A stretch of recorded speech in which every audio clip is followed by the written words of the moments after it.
Welcome back, ladies and gentlemen, to the Starcraft 2 Tespa Collegiate Series. We have one more best of 5 remaining tonight. And Kev, this could be the shortest one by a long shot. As Letod would say, this could be a massacre, because we've got 2 Grandmaster League players, one of them Intense, a player that I think we're pretty familiar with. I mean, we've met him a lot, we've met him at offline events. A very nice guy. Very, very, very good at Starcraft 2. He's not only nice, he's also very good. And he's currently ranked 2 Grandmaster League on the entire North American server. No, not Archon mode, just regular 1v1 ladder. Regular 1v1, he is number 2 right now. So there is a very good chance that if Xenocider really wants to watch... Who is also top 200, I don't know what Xenocider's rank probably is. Probably rank 50 or 60 because he hasn't played as much. They're of course representing UC Riverside, but you know, if Xenocider has to have like a family dinner or he has to study, there's a very good chance that Intense said, just, you know, click that you're ready in the start of the game and I'll take it from here, because Intense is that good. Of course, you know, we're always looking for upsets, and is it possible? Well, Washington is going to try. One of them is Diamond League, I believe. The other player is Platinum, so they're going to have to bring something... got a long road ahead of them. Yeah, but they're going to have to bring something very special to the table. Let's just keep it at that. A long road or a very, very short one. We're loaded in to game number 1. Just the benefits of being really good at StarCraft while you're in university. Sino is here. That's nice. It's not a one-man show over here. Well, up on the side, we're looking at the main base of our red Archon duo. They're representing the University of California of Riverside, which of course is in Southern California. It is Xenocider and Intense, 2 very good individual players. And as an Archon duo, I don't even want to know what they're capable of. Yeah, scary force to be reckoned with, Roddy. In the top right, you have the blue Terran team. So Washington State, blue Terran Archon, going for a fast gas build. But honestly, straight up, Kev, if I were Xenocider and Intense at the same time, if we had done the fusion dance, and I thought to myself, how do I want to just quickly win the series against the players that I should be strongly favored against? T-Rex Reaper. Just go T-Rex Reaper and just pummel them to death with Reapers. The fact that they're not doing that already feels like a sign of respect, because they should be able to out-micro them, like 100%. And then there's very few builds that can deal with that effectively. There is something that people sometimes forget in StarCraft 2, and we always talk about this being an RTS and how important strategy is. And of course, strategies are very important when, you know, you're evenly matched or at least you're close to each other. But if I would go up against Sulky, if Sulky wants to beat me with Link Corruptor, he could. Doesn't mean that Link Corruptor is a particularly strong style. Like, no, probably not. No, not at all. But because Sulky is so good, he's going to be able to just find players holes that are, in my gameplay everywhere, and he will be able to shut me down one way or the other. And that's kind of the case here with Xenocider and Intense. They should be a lot better than their opponent, so they can win in any given way. Doesn't mean it's necessarily the best build. No, absolutely not. But execution is so damn important in StarCraft 2. Yeah, just the ability to have that muscle memory, constantly building depots, getting everything else. Of course, Kev just gave us a good show at that combined APM. The power of Archon mode, Roddy. Almost as fast as John by himself. You know, I don't know if the APM tactic is bugged right now in the GSL, but sometimes I'm watching and there's like a Zerg engaging. Man. More people are using the rapid fire hotkeys. Yeah. That's the thing. Look at that Reaper pre-position on the high ground. Ah, by Riverside. Nice moves, nice moves. Yeah, tries to use the defensive grenade to run. Yeah, that's well done. I mean, I would have probably ended up losing my Reaper over there, so that's pretty damn well done by the Washington boys. Not bad, not bad. Starport follow-up. So this is a pretty standard build, actually, by Washington. This is super common to go for this fast Reaper into factory, setting yourself up, and pretty much just going for a Cloak Banshee follow-up with Hellion Reaper, putting pressure on the map. And Riverside, very, very normal. Reaper expand into defensive. Apparently Jay does most of the micro, but he will help out with the macro if he feels like they're slipping up. So far they're not slipping up yet, so we are going to follow Jay and his Reapers, and we're going to see if he's going to be able to make anything happen over here on the other side of the map, where Xenocider and Intense are already, of course, going up to 2 bases. 1 SCV, Nate. That is 1 SCV kill you can cherish. Well done. Nice. Actually throws down a couple of grenades. 1 Marine will take flight, I guess. Yeah. Reaper's definitely... Well, he's got his wings, to say the least. No. You can say he's been into the sky before the starport's even done. He's had a couple of Red Bulls. It's like, you know, they told me that Red Bull doesn't actually give you wings. It's not true. I saw Reaper the other day. Next thing I know, I'm in the air. I don't know. It could have been the Reaper, but last time I checked, Reapers can't really throw me up in the air, so it must have been the Red Bull. There is a Widow mine. coming out too. Yeah, he does have that Widowmine, like you mentioned. Oh, I like this. So they didn't go immediately up. They wanted to see if units were there, done. but counter bait by Riverside. Yeah, Xeno and Intense are just so smart. I think probably holding position there as well, you know, not scaring the units away. Like, hey, it's free, go ahead and jump into the main, and then you jump into the main base with 2 Reapers. That's and the thing, because it's like if the units are there and you run your Reaper close, they'll start attacking, but then you manually don't move your units, and it's like, no. I still think this Widowmine is going to connect with a Hellion. Oh yeah, they should be pushing across when that Banshee pops out. Cyclone could theoretically out-micro at least 2 out of these 3 Hellions. Yeah. One might get away, but... Surprisingly, Reaper Hellion is annoying versus Cyclones, but in low numbers like this, as long as he can fall back to that mine, he should be totally fine. The real question I have is, there's no engineering bay, actually, for UC Riverside, and we do have Banshees with Cloak on the way. The first one's making its way over. There's no scans but there is an available. eBay going down right now. This is indeed a little bit late. There'll be a scan soon. There'll be a scan soon. He'll have a scan by the time the Banshee reaches his base. Yeah, okay, I guess that's going to be good enough, because there is a Cyclone and a Viking, and we all know how quickly those 2 things together kill a Banshee. Look at this, Cyclone, you gotta move it away. The Viking could have chased it and throw down a scan and actually secure the kill, but they ain't going to sweat it for now. They will throw down multiple turrets. It's just a difference, you know, between a decent Terran player and a great Terran player. They'll make sure they have energy. They'll make sure that they will be able to throw up those turrets right after, you know, they would have potentially thrown on a scan, and they don't take any damage from this Cloak Banshee opening whatsoever. And they've already secured themselves a 14 worker lead and a command center lead as well. So what more could you wish for, Nate, if you play Terran? Not too much, Kev. Not too much. They are, you know, it's a bit of a sign of respect. They're just playing such a straight up normal opening versus these guys, not taking any chances at all. Banshee gonna come in. Missile turret pushes him back. SCVs are gonna be pulled away. You see the tanks being loaded up, and the Cyclone's gonna come be the one to should be usher away that Banshee. Yeah, more than that, if that Banshee gets close again, it will get picked off and shot out of the sky immediately. Kind of funny, these 2 tanks are just flying over the Hellions. They were told about returning, it's like, There's no Vikings on the map for Washington. They're like, no, Hellions are harmless, and we still got this Widowmine over here as well. We really don't have to waste time with these tanky Vex to kill Hellions. We'll let something else take care of it. So we'll see what team UC Riverside is going to be able to achieve with these tanks. Should be able to get a couple of free shots off. These tanks are actually not siege. Yeah, that's a bit of a mistake there, leaving these tanks open, and actually could drop them again and pick them off. But what's funny is I think he was actually considering, whoever's microing this right now was like, you know what, I could probably just drop the tanks on their tanks and kill everything else. But that Banshee, of course, still a bit of an issue. I think this is Xeno, because I'm following Xeno's scam right now, and this is intense.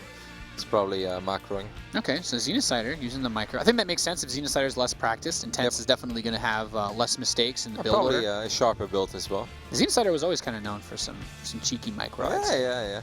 Lebo definitely has good micro. Of course, once upon a time won a big tournament, or at least pretty big. ISF in South Korea managed to bank himself $10,000. And like to call himself the official world champion of Starcraft 2. That goes a little far, but it was a great victory regardless. Xenocider also once got Thor dropped by me. I think he beat him. He got Tempest rushed by me as well. Yeah.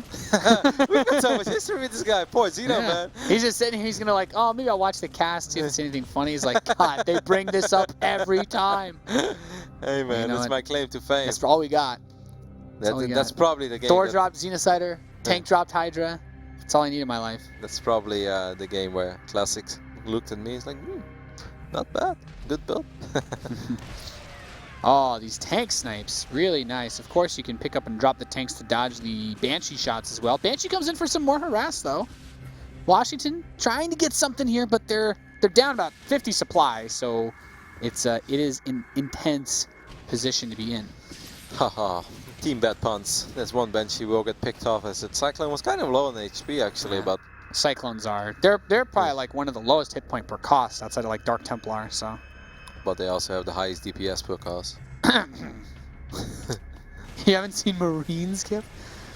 I think a Cyclone with a lockout. Actually, a pretty big Marine drop over here by Washington. Of course, I won't say intense because we kind of know that he's defending, but you know, Team UC Riverside should have more than enough units over here. And the tank drop is still happening, by the way, across the map, just non-stop. 6 kills on each of these tanks, I believe. So, ooh, whoa. Well, you know, sometimes you overstep your boundaries. Happened to the best of us. Little misjuggled there.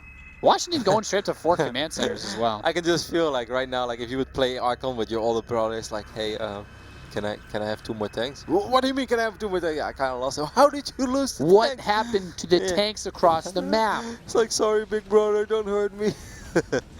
I mean, this looks like a very, very intimidating Terran army. Stim is done. No 13-minute stim timing this time. No 3-3 stim timing, Nate. After +1 attack is done, this pretty scary Terran army is already going to march across the map. I must say, though, Washington did not play bad at all. They tried. They were looking for openings, and I can definitely see them. They did a bit of damage here and there. Yeah. They poke, they harass. I can see them win games in the open season for sure. You know, 7 weeks of action. They'll have 7 shots at winning multiple series, but you know, this is just probably one of the absolute top dogs. This is the worst draw you could have gotten. Yeah. The 2 people, one guy literally number 2 on the ladder. If he wouldn't be playing this rank 1. So yeah, we gotta win some money in Tespa. No, that's just awesome. I mean, I can see UC Riverside definitely being one of the teams that everybody's like, oh no, these guys definitely going to make their way to the playoffs. But they won't be the only Grandmaster League team, I'm convinced of that. A lot of tanks being picked up over here. Could go for a big drop in the main, unload all the tanks, and then fly back to pick up a couple of these Marines as well. With a few more tanks. This is a really cute play, actually. Yeah, you can definitely tell that they're starting to split this up a little bit more, it feels like. And this push is just so hard to stop, man. TVT, tanks, this many tanks, you're not going to break that.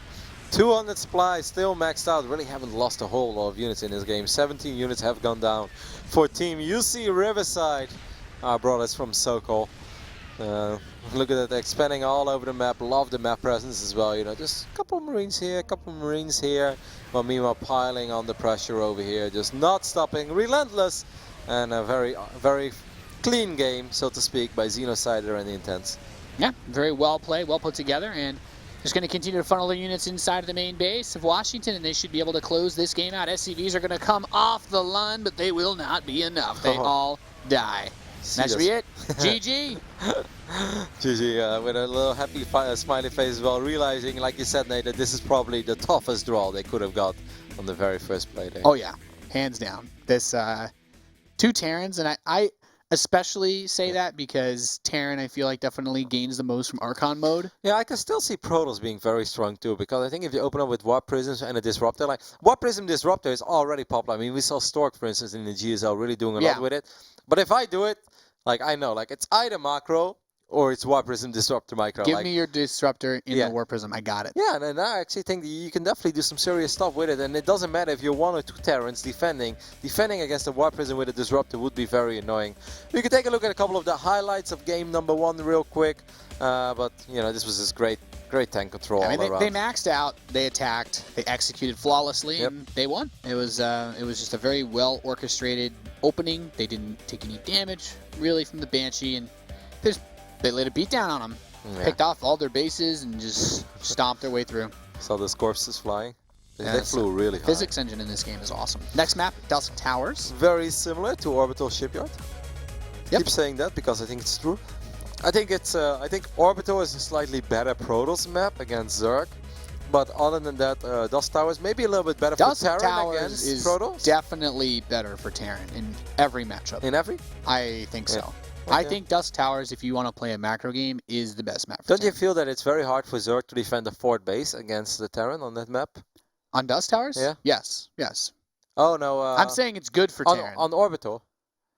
It's hard for Terran to attack the fourth? No, yeah, I think it's doable. And I think for Zerg, it's a little bit more tricky to defend because of the rocks and stuff. So the thing is just that I think for TVZ on that map, it's more about the counterattacks. Okay. Because it's really hard to take a fourth base that leans into the Zerg player, whereas the fourth base for the Terran is on Dusk Towers. It's right there. You can push across it. But if you take the fourth base to the right on Orbital, then the Zerg player, like, you're going to usually push up because the Zerg will expand to the top left, and then you're really open to flanks and whatnot. Yeah, I can see that. So, like, for me, being able to secure the 4 bases and then push out, or usually on Dusk Towers you can play that super long game where you go for Ghosts and Liberators, but that strategy doesn't really work on Orbital because there's too many paths to run around, and Ghosts and Liberators are not that fast at resieging, etc., etc. I can see it, Nate. I can see it. Either way, we are loaded in 2 Dusk Towers, where we are looking at the main base right now of Team University, California, Riverside. Of course, Xenocider and Intense. GLHF, we'll need it, man. Please.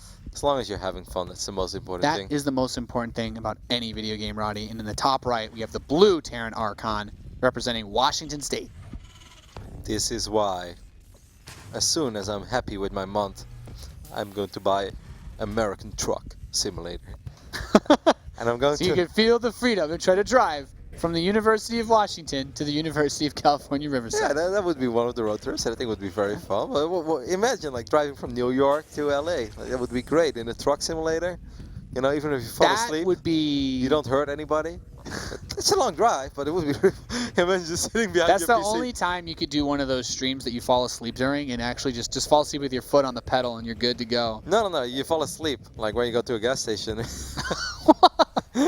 Simulate real life. Yeah, exactly. You get a couple stains on your shirt, and you hop back into the truck. Alright, this SUV is not driving a truck. It's just making his way downtown, or at least up north. At the SUV though, like the SUV would drive a truck. Yeah, I can see it with a drilling claw as well. Yeah. You don't even have I to- mean, really, what is an SUV other than just more like a personified truck? Really, just like more like a human-shaped truck. It does the same thing. You pick stuff up. You could put a drill on it. I'm sure. I'm sure there's a truck out there with a drill on it. Oh yeah, plenty. Big ones too. Yeah. There you go. Once again, a macro-oriented opening over here for Xenocider and Intense. I do think, even though this is going to be very tough if you're Team Washington over here, it's still a fun experience. I remember, one of my first tournaments where I really went up against guys that were well known in the Warcraft 3 community back then. That is an awesome experience, man, because normally you don't meet those guys on the ladder, your MMR Right. or your ladder ranking back then, your ladder level is just not high enough. That's a really good point because it also gives these guys replays of these guys that they can look Yep. at and be like, you know what? I kind of like that build that they did. Let's dissect it. Let's look at it a little bit. Maybe we could incorporate this opening into our our repertoire of builds and find a different way to play the game out. Yeah, the Reapers have missed each other in the middle of the map, and that could actually get a little bit dicey, because now one of these Marines is going to get picked off, and this SUV that's building the factory is not going to be able to complete it now. University of Washington really needs that factory to finish up. This is a huge issue because the Hellion is what's going to give them the best thing to deal with it. They start a Widow Mine instead. Very interesting. I'm afraid that this one Reaper can have a field day and can actually stick around just forever. Need to kill the Marines one by one, and then you should never lose the Reaper. Like, it should be just cash money. Next thing, Xeno is okay, I think Xenocider is still the one controlling the Reaper over here. The Reaper already picked up 2 kills, but had a potential to kill a lot more. Yeah, I think if he had pulled it back just a second earlier and you kill that Marine, you just keep killing the Marines as they pop out, never let the SCVs touch you, and then, because Washington, maybe he thought they were going to build a Hellion, but a Widow Mine is not going to get a Reaper, or at least it shouldn't. I mean, maybe if the Reaper is outside, the Reaper is actually going to come back and try to pick up this Reaper from Washington. Took a little bit of damage, and here we go. That's not a fight you want to take if you have a low HP Reaper. The defensive grenade will be thrown down, but that's not going to be enough. You can run, but you cannot hide when there's only one exit.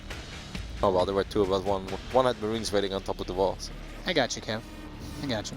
So medevac. So they're going to go for a quick medevac mine drop. Now losing those 2 Marines actually does hurt because they may not be able to fully load it with Marines, but I guess they'll probably move the mine out with the drop, so just less to defend then once that medevac pops out, following it up with the siege tank, whereas we have the Viking engineering bay on the way for UC Riverside. I would have loved to see at least the Widow Mine there. It would have been able to A couple probably of these SCVs still weak from the early game. Ouch.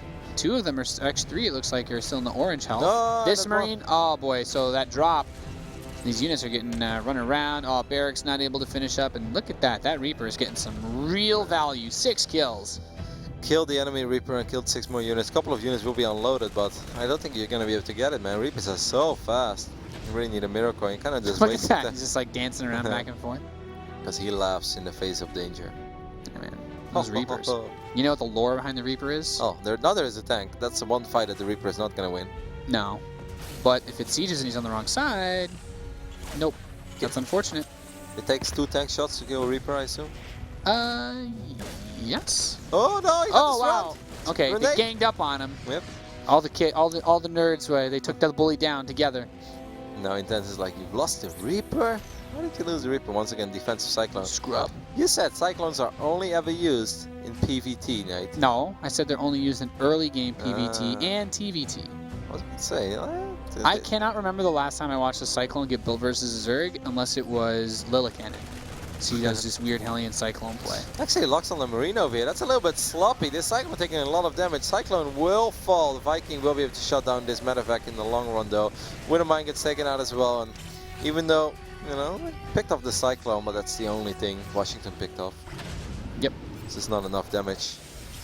I think that Xenocider and Intense are, you know, not really going to mess around too much in this game. They're already marching across the map. And I feel like they could just push across with their positioning and try to make something happen here. How many Vikings do we have for one on each side?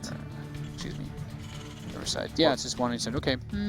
Might be a little bit tricky. This medevac could force some of these units to move around. It doesn't look like Riverside wants to actually push just yet. That it's only army 5 keeps moving Marines, back and forth. so. And there are no medevacs, so the tanks have to unsiege, and there are also 2 tanks making their way across the map. So this is going to get very tricky. You cannot fight this with just Marines. They're going to need to get a tank in position, but once again, no medevacs, so these tanks have to unsiege old school way.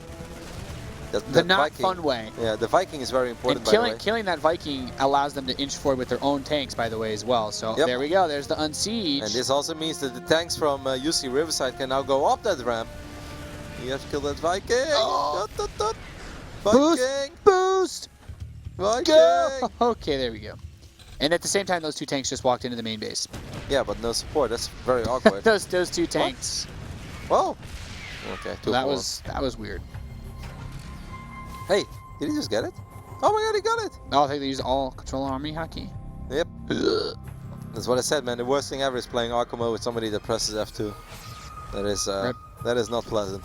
Yeah. And I used to be one of those people. I used to press F2 as well, and it was like really bad. But yeah. It's not the reason I stopped. But if you really want to be a successful Archon you know what player, the best thing about playing Terran is? The F2 key isn't even that bad half the time. If you're going for a big push, because you don't have a mothership core, you don't have. Well, I guess queens don't get pulled. You don't have observers. Yeah. But you will pull away like your relic points, and then suddenly you have 0 units at home to defend against a drop. You know, they unload 8 Marines in your main base. That's true. I think actually, I think F2 is actually the worst for Protoss. It pulls the most different types of things. Yep, it's not pleasant at all. All right, we have a drop over here in the back of the natural. It's very well done. Viking is going to land as well, so this Mister can actually no longer shoot at it. Unfortunately, the tank was not able to get hits off on these SCVs, and there are a lot of units over here for a Xenocider and Intense. Yeah, he's going to pick up, get out of dodge, lost 2 workers, and going to drop inside of this base, and then he's going to counter drop. I'll drop on your drop. No, and kill your drop with my drop. Yep.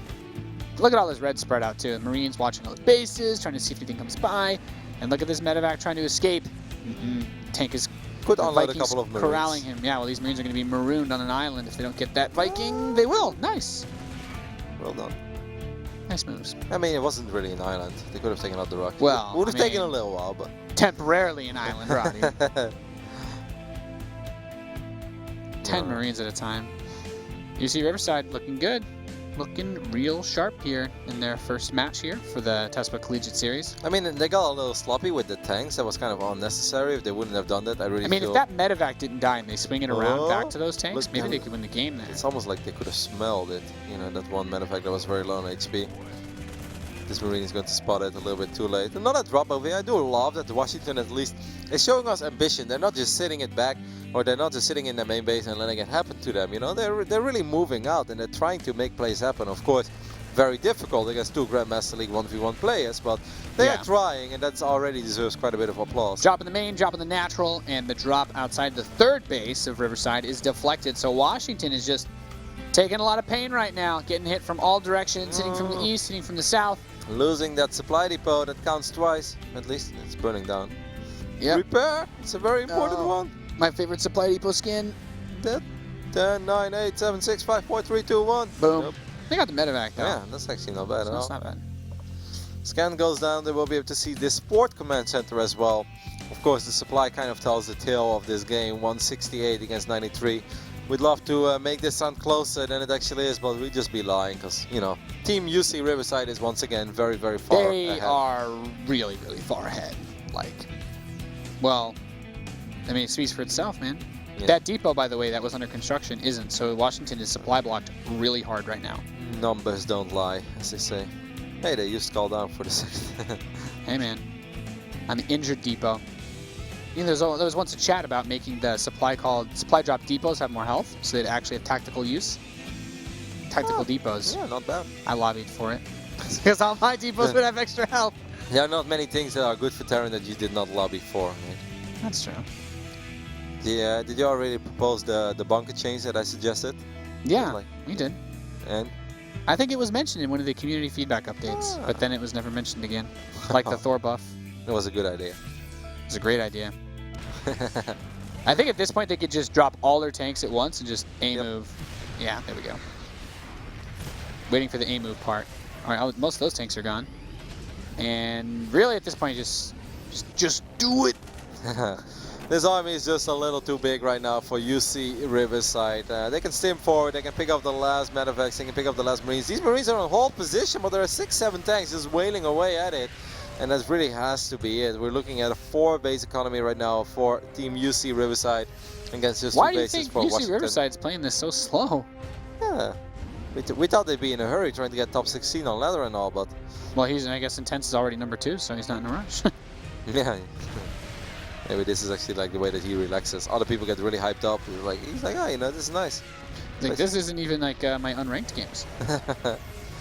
There's a drop on the other side of the map, but this is not doing a whole lot. Like this Terran army, you're not going to break this with 84 supply. There is just no way. I still love the ambition. Like the SCVs, I like this. I like that they do this. They pull all the SCVs at the end. They're like, you know what? Put our best foot forward, but no. Go out with a bang. GG! All the SCVs dead. Well played. Oh my god. And UC Riverside goes up 2-0. Something terrible happened over there. I just zoomed in and all I saw was a huge pile of dead SCVs. Previous corpses. Little spacesuits. Kind of made me sad, Nate. I've never seen that many dead SCVs in one spot. I feel like 50 of them just died in that same little circle. Yeah, that's bad. I have no words. The dead SCVs make me very, very, very upset. Normally they make me quite happy, but in TVT then suddenly I feel human again. But when That's what makes it okay. Not the Oracle that comes into my mineral line. No, of course right not. as my medevac leaves. It's a shiny, beautiful beam. How can you get upset over that?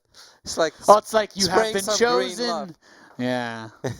The SCV like goes to the green laser. Like, oh, it's one of those beams. They beam you up, right? And I get to become an alien. And like, no, other wrong beam. It's just like Protoss joy being spread over that SCV that the SCV just no longer wants to serve the Terran army. That's how I see it. So it makes the SCV so happy the head literally explodes. That's how Oracle attacks work. They don't really explode. It's more like they leave that little spacesuit behind, but they actually travel to a better planet.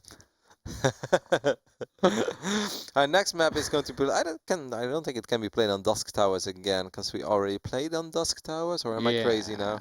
We literally just played on Dusk Towers. Yes, I think we just played this map. Pretty sure the next map is supposed to be Laralac or Ruins. Yes. There was no Central Protocol, if I remember correctly. I didn't see an Arena. Arena got vetoed and Central Protocol got vetoed. Very interested to see. I think Central Protocol will get a lot more play after the patch tomorrow. I mean, I think Innovation wishes that would have happened a couple of weeks ago before... the fact that no one can do proxy builds outside the rocks to kill you anymore, and I can still go Mass Reapers because of that massive cliff, I'm just a happy, happy boy. Yeah, I'm interested in it as well. It gives me one less thing to worry about as a Protoss player. I feel sorry for the Zerg players, though, because they don't get a free gold base, and you can still Mass Reaper really easily. So nice, and there's no back rocks. So you think it's going to be a very good map for Terran against Zerg? I want to say yes. TVT, I guess I have actually never played a TVT on it that went past 3 minutes because everyone just goes Reapers. TVP will be really nice though because you won't be able to. I mean, have you seen a TVP on that map aside from the ones you've played? Because I know you're not cheesy, where someone hasn't proxied a gateway or Stargate outside those rocks. Every time, like I tune in, like watch Huck's stream, and Huck's just like, "Oh, this map, okay." I mean, boom, I've seen Stargate, gateway, Void Rays break the rocks. Yeah, well, parting, Void Rays break the rocks against TY, DreamHack Grand Finals. I'm like, I don't know. It seems like that those rocks especially just make it pretty tricky. But awesome. I don't think I got an invite to the lobby. I just got an invite to dinner, Nate. Xenocide is like, hey, Roddy, where are you living right now? I was like, oh, Santa Monica, Southern California. He's like, oh, cool, that's 1 hour away from me. You should come over. I'll buy you dinner. We've got a date. No man in his right mind would ever say no to free dinner of Xenocide. That's true. Some universe. Oh, my God. He's oh, like, no. Fuck, man, I thought he's going to treat me to like Korean barbecue or some barbecue, you know, like some ribs, American barbecue. And now he said some university cafeteria food. My face went. It's not always bad. Have you been to many university cafeterias in America? No, but I've been to TGI Fridays and I want to eat ribs. If a man invites another man for dinner, it better be ribs. Or at least something evenly good. Yeah, steak is good too. Yeah, we'll do that. Alrighty, the map is going to be Lateral Crest. We're almost ready. Could potentially be the last map of the day. Hopefully you guys enjoyed it. Of course, we'll be back tomorrow, same time, 5 p.m. Pacific, which means 8 p.m. Eastern, and the top of my head, 2 a.m. Central European time. Well, we'll be casting once again, probably a French-Canadian university, a Université Laval, going up against NYU. That's kind of cool because Axlev used to do like a couple things with NYU, so maybe he inspired a couple of people there to play Starcraft and now take part in the Tespa Collegiate Archon Series. Nice. Yeah. I hope so, at least. Then we got Montana Tech, trying to set Montana on the map. I think some of my friends from the Northeast are up there, but I don't think they play any Starcraft. No. I have never been to that part of America, like, you know, like Idaho, Montana, Wyoming, North Dakota, South Dakota. Yeah, I've actually never been there either. I think like Puck is from North Dakota, correct? Yeah, Puck is from North Dakota. He's like one of their only like esports stars. I don't really know a whole lot of other people. He might be the only one. I've never heard of anybody else, even from that area. Yeah, really. like even like the other 4 states, I don't really know anyone. Yeah. Either way, we're gonna go back and focus our attention on the University number 3. Southern California Riverside going up against Washington. That's right, and we can see in the bottom right side of Laralac Crest, the red Terran Archon representing UC Riverside. I know there was a university in Riverside. Well, Riverside, no, I was thinking of Redlands actually. I've been in Riverside a couple times, but never really checked it out. So it might actually be fun to drive down once and hang out with these awesome Starcraft 2 players. On the left top side, we're looking in the main base of our blue Terran Archon duo. They're representing the University of Washington. Or just Washington. I think it said just Washington. No, University of Washington. Alright. Let's cross map Laralac Crest. We'll see if our 2 ambitious Terrans have something in mind. Something cheeky this game. It's safe to say if the games play out normal, it's going to be very, very difficult against 2 excellent Terran players from the University of Riverside. This is one of the more unfair matches probably. You know, you don't want to go up against these guys. Even, you know, if you and I, even if we play 50 games of Archon mode, we're still going to have a very, very, very, very hard time going up against Intense and Xenocider. Yeah, I completely agree. And these are definitely players that we're going to see again, you know. These are WCS caliber players. They have been in WCS. We'll probably see them in the ladder qualifier for WCS, but we'll also see them in the later stages of this because I don't expect them to drop any or many matches. I even think just taking a map off them, you know, like you're gonna need a very cool sharp build. Is he trying to draw a heart? He's drawing something. He's definitely not a heart, Nate. Oh, it's a star. The other one, he almost looked like a heart before. If that is a heart, then he drew a star. I sent him straight to the first hospital in Washington. Because like that's not how your heart is supposed to look like. Actually, a human heart doesn't really look like. I was gonna say heart. a drawn heart looks I know. absolutely nothing. I know. You know me. I'm a man of love. Okay, let me believe. It's February. Let me believe there is a beating heart in my chest. It's February. We don't want to give anatomically correct hearts to our friends, loved ones. Well, hopefully just loved ones. Alright, 21 SCVs against 19. Once again, a relatively quick expand over here. I do like that the Reaper is, you know, in a rather defensive position this time, because the Reaper in the previous map, the one that got caught, you know, just did way too much damage. I want to say Reaver, but that'd be really scary. Imagine you give this guy blink and 2 shotguns, and he says die, die to everything. Hey man, I would be totally fine with making the Reaper grenade a charge, and you can pay for them and just get like 5 grenades, throw them all at once. My Reaper cheese versus Zerg would be so sick. I don't think it would just be your Reaper cheese, Nate. I think it would be every Terran worldwide. Yeah, but if I'm the first to do it, then they'll call it the Nathanius build in GSL. Is that your dream, Nate? You just I want all the builds named after me. Liberator, Range Rush, Cyclone Rush. That's the dream. Why did you call the one cheese the Ghost Pepper cheese? I never really followed. Because it's like one of the top 3 on the heat index for peppers in the world or something. Yeah, I there are people that make videos of them doing a challenge where they eat it and try not to, you know. Yeah, die. Yeah, pretty much, actually. Yeah, but why do you call it Ghost Pepper then? Because it was just on my mind. Because it's a super spicy build, and it's pure evil. You think it's a spicy build? Yeah, oh yeah. So There's no cheese spicy enough, so that's why we had to make we had to pick a new thing to put into it. But normally cheese is not very spicy. Yeah, that's what I'm saying. I'm not following. It's okay. Washington's going to move out to try to take their expansion here as the Cyclone is on the way for UC Riverside. Still kind of just doing the same thing that they've been doing all match long. But at least this time the Reaper didn't really pick up like 5 or 6 kills, you know, so this is better. The Widow Mine is a little bit questionable. Oh, that grenade did damage to the Widow Mine as well. Like, the Reaper can actually kill that Widow Mine if it just comes back and forth multiple times. And look at this follow-up. Definitely looking to put the pressure on much faster than before. They actually got a Widow Mine too. Yeah. Is this a double Widow Mine drop? Yeah, no, Widow Mine and Hellion. Hellion. Kind of an odd drop. 1 Hellion, 1 Widow Mine, and 4 Marines. And you see that medevac move out, you're like, oh, there must be nothing here to defend, just 2 Marines. And actually dropping the natural now with these 2 fresh mules might even be preferred. And this is just like the difference as well. If you take a look at the income tab, it's already 37 working against 28, and it feels like not a whole lot has happened yet. Now a drop will be unloading in the main base on top of the Viking immediately. Such a big pick-off, and now the mine is at the ramp. The medevac can keep these Marines alive forever. And this might actually just be a really, really fast game 3. We're going to take a look at this medevac as well, but of course the additional seconds is going to give team... Oh, okay, the mine actually already shot. I saw all those SUVs there. I was like, that would have been very, very ugly. There is a tank. He's going to try to repair Drop on it. Drop on it. Well, no, actually the SUVs are making it hard to get into that dead zone. He is there in the end, sort of. Let's take a look at the drop on the other side of the map. Widow Mine gets a decent shot off, but of course SUVs are a lot stronger than probes. Goes for most Terran units. Yeah. I agree. I got you there, Nate. I set you up. You fell for it. They're statistically better. I don't know what to tell you. That tank. We're back at this thing where it's Marines just getting shot in the face by tanks. Yep, and eating it like champs. They give me a movie out of this. 3 Marines versus a tank.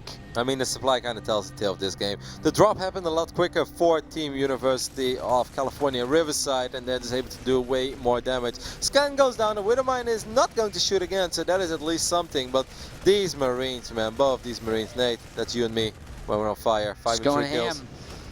Oh, I took some damage, but you got me out of there. You're like, Cav is getting dicey. You know, in the face of getting just pummeled in, they're like, all right, start the 3rd command center. Let's go. Don't give up. These Marines still alive. Oh, I went down. You're still alive, Nate. Give me too much credit, Kevin. Nate's going back into the main base. There are tanks and cyclones marching across the map as well. And I do like you said, you know, like you're still being dropped. You took a lot of economic damage. You're like, you know what? Let's drop another command center. Then again, you have to try something, right? I mean, if they started 2 barracks, they still wouldn't be done in time for the follow-up push anyway. So really, they should try to invest in the long-term strategy, which would be a 3rd command center. Yeah. It's not a bad move. Sometimes there is not really a right choice. And yeah. This is sometimes you're just down 30 workers and you're kind of out of options. Yeah. Tanks are sieging up over here. Might get a couple of juicy shots up. Nope. Good Marine pickup. I like how during all this fight, I'm just sitting there in that medevac doing nothing. Just waiting on the left. Like, yeah, Captain Nate. Guys, I'm kind of weak. Can you, you take care of this for me? Tanks are across the map as well, so this orbital command, actually I won't say command center, is under a lot of fire. And I don't think one tank is going to save the day. 105 supply against 41. Once again, a very, very tough draw for the University of Washington. I'm sure they're going to be able to pick up multiple maps throughout the open season, but going up against Xenocider and Intense in week 1. The worst draw they could have possibly gotten. Hands down. I mean, one of the 2 players is currently ranked 2 on the Grandmaster League ladder in North America. That says enough. Just drop these tanks, push in, and end it. The Marines are dancing under the hail of the siege tanks as they're blown to bits, recognizing that it's all ogre now, Roddy. Cheeky guys. Marines dancing do look kind of funny. Yeah, just wave your hands in the air. Like you just don't care. Exactly. Care. Cyclone moving forward. That's it, man. They're pushing it in, and they're going to finish off Washington. GG, well played. Aw, wow. Aw. GG. Okay. Okay. Okay, I didn't really get that last part, but the first line was very, very sweet. Nice guys. Yeah. Yeah, that was an interesting finish to this series. But you know, that's like the dream for a lot of people. You know, when we'd have like those, especially those local tournaments. You go there, you get beaten up by a pro, but you're like, hey, you know, I got to experience. I got to play broadcasted, televised match against a player who's top caliber that I may look up to, may respect. Of course, these guys are also being Terrans, so it's a good experience. No, I mean, once again, I remember when I was just a little boy and I played in an online tournament and I played against my idol back then, Le Tud. and I played, and it was fun, so exciting. People and idolized Todd. Yeah, believe it or not, Nate, he was one of the absolute best players of his time. You know, one of the best absolute RTS legends. Sorry, I thought we were gonna go to highlights. I was just spinning around. But yeah, I remember that, and it was a great experience. And that's where it all starts. It can really fuel the fire as well. You know, especially if you're still young. Yeah. You're like, you know, no, this was really cool, but you know, yeah, this time they had me, but give me a couple months. You know, and that's really how it can start, and Yeah, it can that's really the spark coolest. the fire. That's my favorite thing about this tournament series is that it's every week. So we've got 7 weeks of play. This is only week 1. Mm-hmm. They could certainly go on, get themselves 6 more points, and then end up in the playoffs. And maybe they'll have a rematch. Maybe they'll give a better fight. Who knows? Pretty much anything can happen. But I think that's my absolute favorite part is that we get a really long, protracted series where we get to see regions duke it out and find out who's the best in each region. And eventually, you know, obviously these guys are going to win a lot of tuition money. So there's a lot at stake. Taking a look tomorrow, once again, we'll have 3 more matches. We'll start at 5 again. That's 8 p.m. Eastern, 5 p.m. Pacific time, and 2 a.m. for the Europeans. And if my memory is correct, I think that is 2 p.m. for Hawaii, but I have no idea. You always trying to There's represent... always one fan in Hawaii. He's like, hey man, I really appreciate the time zone. I was like, you're welcome. Because he can't use Google. I was like, this one is for you. Well, I mean, maybe you can, but it's still nice. You know, if I was watching and like I was like, you know, do I have to look that up? Sometimes you're laying in bed already and your phone is out of reach. It's like, when is that? It's like, it's so difficult. It can be. Life's rough. Well, exciting first day to kick off the Starcraft 2 Tespa Collegiate Series. Hopefully you guys enjoyed. Send you all your feedback and also how you guys thought the show to @Tespa on Twitter. Get involved, of course. There'll be a lot more Starcraft coming. Like Kev will be back at 5 tomorrow. And, of course, big thanks to Steel Series and Gunner Optics, as well as Twitch. We'll see you guys tomorrow.